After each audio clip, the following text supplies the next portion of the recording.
Bienvenidos a Real Historia, el podcast que te transporta a través del tiempo para explorar los eventos más fascinantes, los personajes más intrigantes y las historias más impactantes que han dado forma al mundo tal como lo conocemos hoy. Prepárate para un viaje a través del tiempo mientras exploramos batallas épicas, descubrimientos revolucionarios y momentos definitorios que dieron forma a la humanidad. Únete a nosotros en Real Historia mientras desenterramos los tesoros perdidos del pasado y descubrimos la verdad a través de los eventos que cambiaron el curso del tiempo. Así que ajusta tus auriculares, abre tu mente y prepárate para embarcarte en un viaje inolvidable a través del tiempo porque en Real Historia el pasado cobra vida de una manera que nunca antes habías experimentado. Soy Emilio Urdapilleta, Informate PI, Real Historia.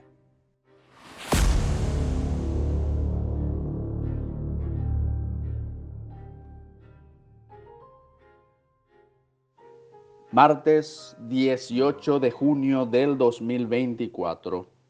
En el episodio anterior de esta saga comentamos un poco sobre los acontecimientos que condujeron al estallido de la Guerra del Chaco. Este conflicto bélico internacional entre Bolivia y Paraguay empezó el 15 de junio de 1932, cuando las tropas bolivianas del teniente coronel Moscoso marcharon sobre el fortín paraguayo Carlos Antonio López en los alrededores de la laguna Pitiantuta. Por espacio de 3 años, menos unos pocos días, ambos ejércitos se dieron con todo lo que tenían y finalmente, el 15 de junio de 1935, se firmó el acuerdo de paz que dio término al enfrentamiento bélico entre ambos países. Esto es la Real Historia. Bolivia ocupó por segunda vez el Fortín Boquerón en julio de 1932. Esta era una posición clave en el epicentro del Chaco boreal y los paraguayos no podían darse el lujo de perderla.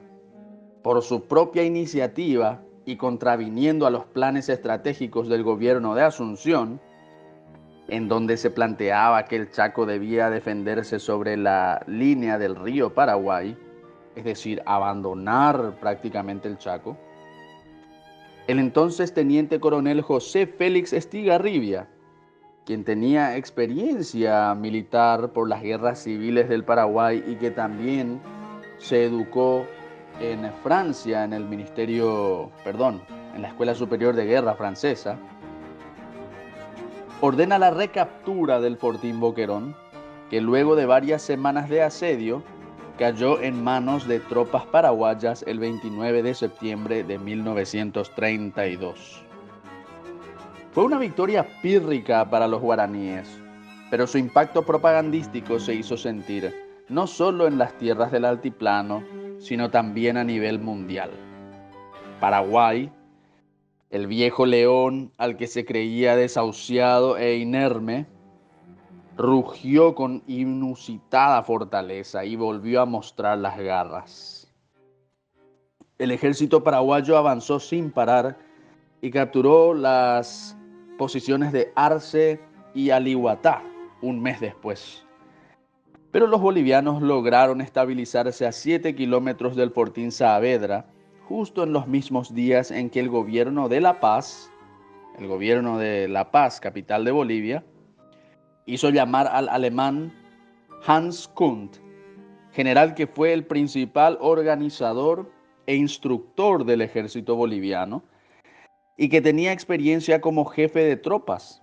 Específicamente fue comandante con rango de coronel del regimiento número 1 de guardias granaderos imperiales de Alemania, conocido como el regimiento del zar Alejandro, porque cuando Alemania era aliada de Rusia en las guerras napoleónicas, este regimiento se puso en nombre y en honor al zar Alejandro de Rusia, que era aliado de Prusia en ese tiempo. Kunt también sirvió en otros importantes roles durante la Primera Guerra Mundial. De hecho, que empezó y se ganó reputación en el frente oriental, para luego ser ascendido al rango de coronel y puesto como jefe del prestigioso regimiento prusiano que recién mencionamos, uno de los más tradicionales y más célebres del Imperio Alemán. Y allí el coronel Kunt vio algunos de los más crudos combates de la conflagración mundial en Europa, cuando su unidad se defendió heroicamente en la fallida ofensiva del general Nivelle en el Chemin des Dames en 1917. Además, tuvo un breve paso por la batalla del Somme. Luego participó de la conquista de Riga en septiembre de 1917 y en la cruenta batalla de Malmaison en octubre de ese mismo año. Por su eficiente comando de tropas y su gran capacidad como organizador y optimizador de recursos logísticos, Hans Kunt fue ascendido al rango de general al terminar la Primera Guerra Mundial, y en la posguerra, con su antiguo regimiento, ahora incorporado al Reichswehr de la República de Weimar, todavía le tocó luchar y aplastar a numerosas rebeliones de soviéticos y de comunistas en la Bavaria, Alemania,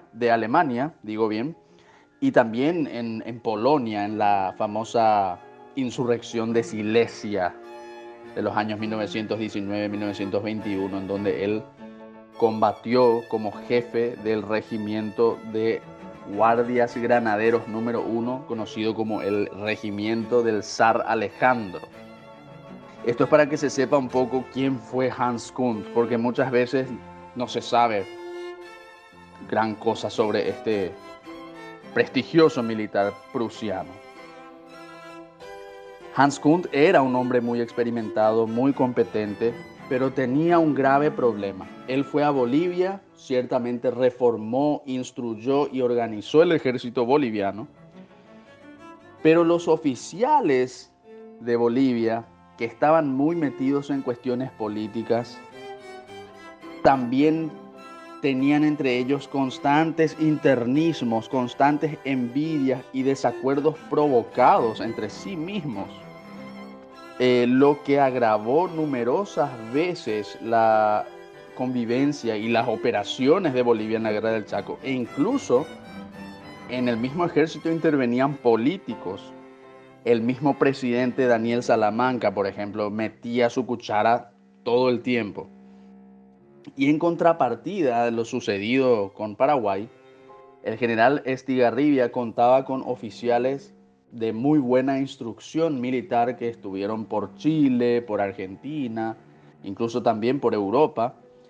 Y el presidente de la República, don Eusebio Ayala, tuvo la suficiente inteligencia, gracias a Dios, para no intervenir o para intervenir casi muy poco en los asuntos militares, limitándose a su rango de influencia, que fue lo meramente político.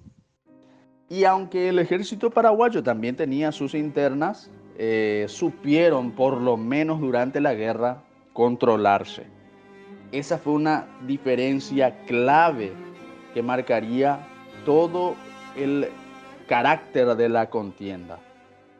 Paraguay con un mando unificado y con unos oficiales concentrados enteramente en la victoria y con un pueblo que sentía que la causa chaqueña era de vida o muerte para su existencia, contra Bolivia, que estaba constantemente en sus altos mandos en riñas, pujas internas, cuestiones políticas, desavenencias, discrepancias graves por mero sentido personal en estas cuestiones de las discrepancias.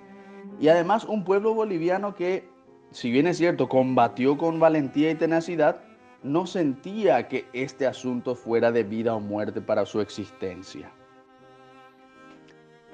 El general Kunt reconoció el punto clave de las defensas paraguayas en el fortín Nanagua, en donde los guaraníes combatieron desde enero hasta fines de julio de 1933, rechazando a los bolivianos que sufrieron enormes bajas. Lo que sucedió en el fortín Nanagua es motivo de una famosísima obra de Emiliano R. Fernández que todo el mundo conoce, 13 Tuyutí.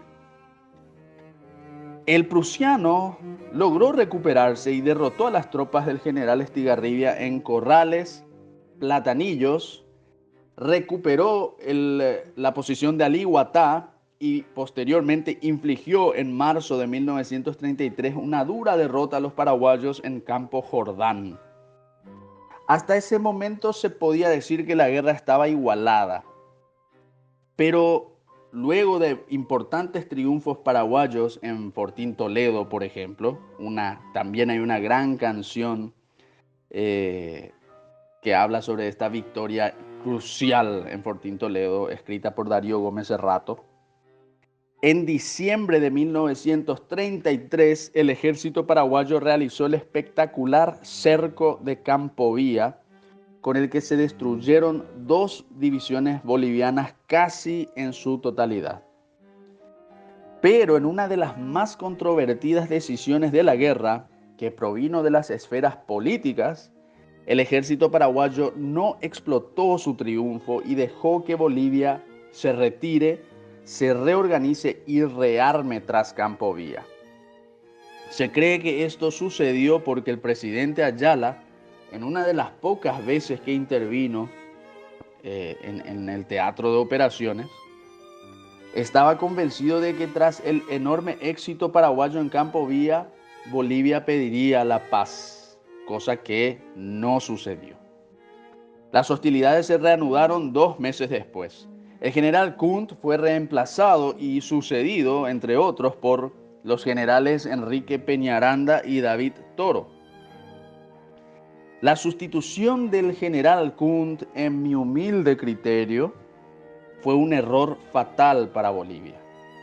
Quizás el prusiano sufrió duras derrotas en Nanagua, Fortín Toledo, Campo Vía, pero ellas estaban relativamente compensadas por los éxitos bolivianos en Corrales, Alihuatá, Campo Jordán. Tras el retiro de Kunt, a finales de diciembre de 1933, el alto mando de Bolivia va a caer en un arlequín de internismos hasta cómicos, tanto en lo político como en lo militar, al punto de que genera hasta hoy risas leer cómo había esas envidias y rencillas internas entre los propios bolivianos.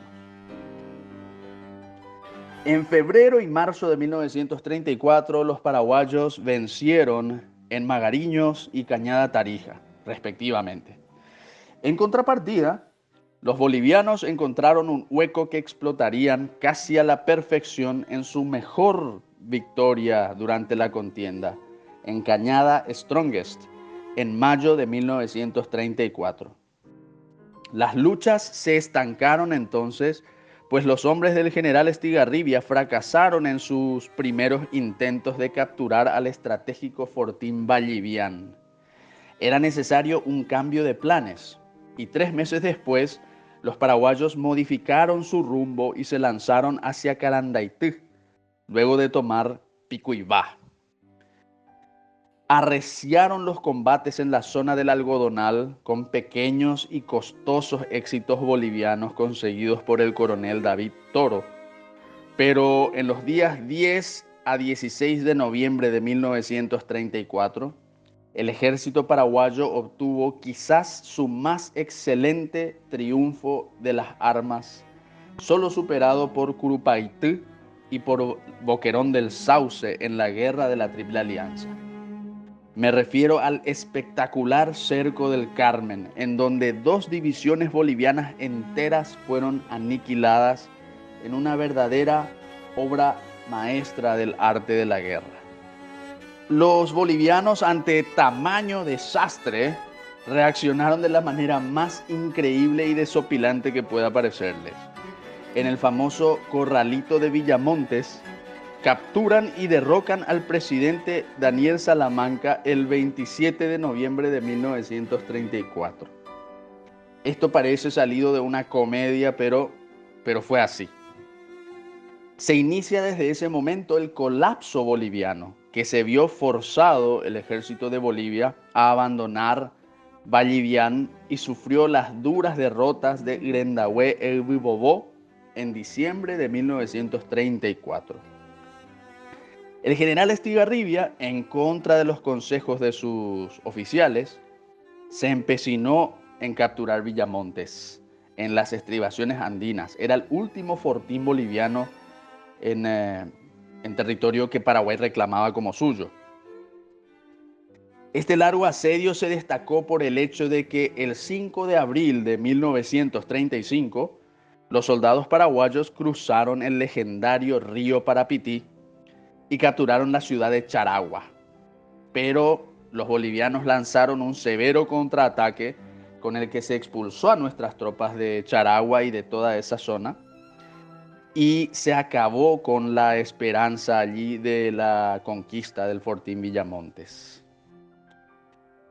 Pero Paraguay obtuvo la última victoria de la guerra en Ingavi en junio de 1935, horas antes de que se firme,